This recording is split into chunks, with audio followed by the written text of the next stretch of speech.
Questo gruppo di Patreons che cammina su questa terra che abbiamo chiamato Bluesland, spero si stia trasformando sempre più in una comunità il più eterogenea possibile. Attraverso questo nostro combo in esplorazione continueremo quindi a tenere presente concetti trasversali e non solo prettamente chitarristici. Certo, parlerò spesso attraverso la chitarra, per ovvi motivi, ma proverò sempre a coinvolgere tutti e tutto in quanto elementi fulcro di un vero e proprio progetto comune. Comunque, anche quando utilizzerò la chitarra come matita, vedrete sempre come nel blues gli idiomi siano applicabili e spalmabili a qualsiasi elemento, cantante, musicista o appassionato di musica. Per entrare nell'argomento di questa puntata, vorrei iniziare evidenziando i 7 punti essenziali che più mi stanno a cuore nella black music, ma nella musica cantata e suonata insieme in generale, e sottolineo insieme. In breve, questi 7 punti sono: 1. Se siamo accademicamente preparati,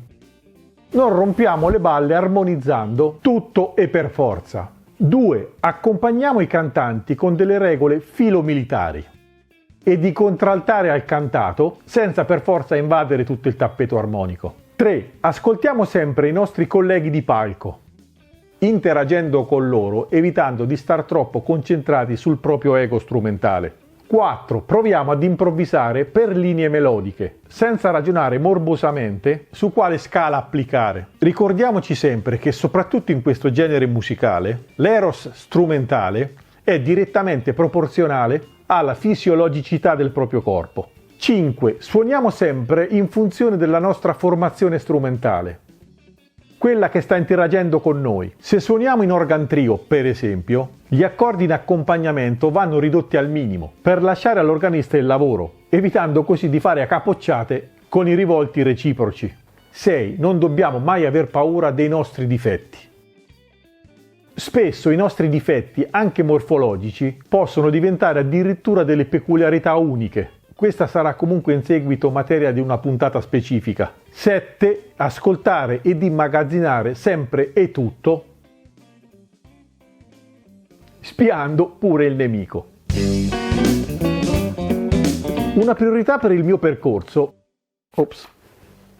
fatto di blues e dintorni, è il cantato, la drammaturgia, ed è quindi per me prioritario il colore da utilizzare per tinteggiare le pareti che stanno dietro alla narrazione cantata. Amo i cantanti o i solisti in genere che lasciano spazio, se non altro per respirare, tra una frase e l'altra, e adoro chi, in quegli spazi strumentalmente, riesce appunto a respirare assieme all'elemento narrante. Le mie regole personali e matematiche, se volete, sono in questi casi essenzialmente 2.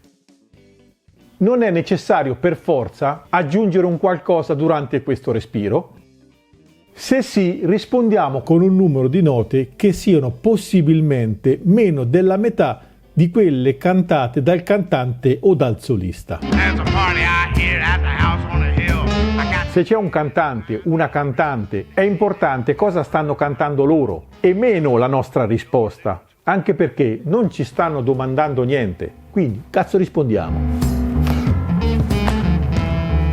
La nostra frasetta serve solamente a sottolineare, o se preferite a mettere in grassetto cosa il cantante sta cantando appunto, ma mai a sovrastare. Detto tra noi, a meno che non abbiamo un cantante di merda, e allora sovrastare diventa un'operazione di bonifica.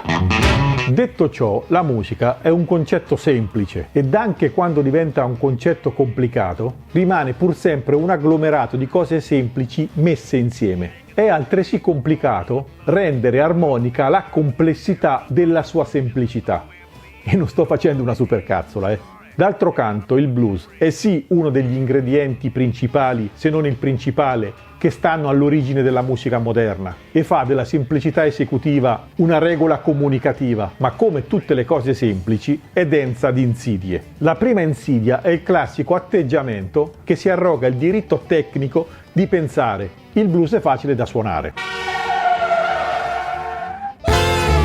Il blues non è facile da suonare, in quanto non è un genere musicale in senso stretto, ma è il tessuto sociale su cui è fondata la musica popolare che si è evoluta dal XIX secolo ad oggi. Non si può eludere da tale preambolo storico-culturale, non si può eludere da tale preambolo storico-musicale nel momento in cui ci si approccia a questo linguaggio, anche se lo applichiamo ad altri stili convenzionati, rock, pop, jazz, eccetera. Aggiungo poi che il blues non è facile da suonare in quanto poggia il suo stato espressivo principalmente su di uno stato emotivo geograficamente ampio. Il blues è New Orleans, è Chicago, è Memphis, è Baton Rouge, non è mai una cosa sola. Ogni area geografica ha il suo linguaggio, il suo ritmo, il suo voodoo ed il suo lessico letterario. Personalmente studio da sempre la dizione stilistica del blues, geograficamente parlando, e la cosa mi ha fatto cadere in un pozzo senza fondo, che mi appassiona, come vedete, ancora oggi.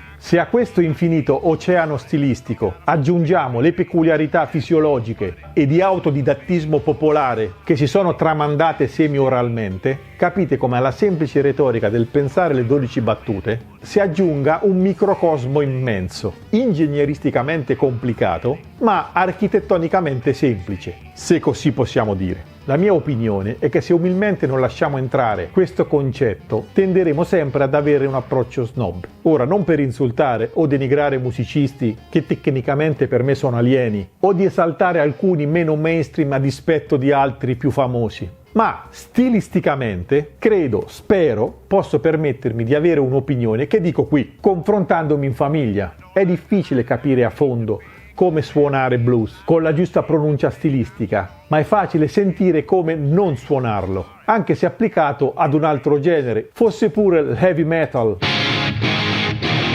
Come vedete, ho anche io i miei peccati di gioventù, che non rinnego mai, quindi il mio non è un pregiudizio strumentale o stilistico, ma solo uno strumento da utilizzare come ricorso in via pregiudiziale.